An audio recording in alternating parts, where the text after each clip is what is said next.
तहरा खती जाने जिला जामे कहते हो बिगहा के बिगहा तोहरे नामे कहते हो बिगहा तहरा नामे को दे हम।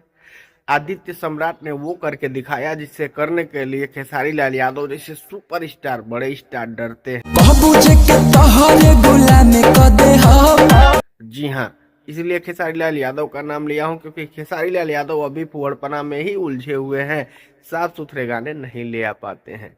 और इस लड़के ने भोजपुरी में अच्छा गाना ला करके, साफ सुथरा गाना ला करके और व्यू भी कमा लिया, नाम भी कमा लिया, गाना भी चला लिया। खुशी कक्कर ने साथ में आवाज दी है। गाने का म्यूजिक है श्याम सुंदर का, अब बढ़िया म्यूजिक है। हाँ, कॉपी म्यूजिक है, हरियाणवी धुन का है। प्यार करूंगा ठाडा तू हो जागी ठाडी रे, 4 दिन में बन जागी तेरी सॉलिड बॉडी रे। उस म्यूजिक का ये कॉपी है, लेकिन है बढ़िया। अब भोजपुरी में साफ सुथरे शब्दों में गाना आ जाए और चल भी जाए, ये सबके साथ नहीं होता है, लेकिन इन्होंने करके दिखाया है। और भाई सल्यूट है आपको कि आपने ऐसा करने की हिम्मत दिखाई। गाना बहुत ही लाजवाब है, पूरा सुनिए, मजा लीजिए।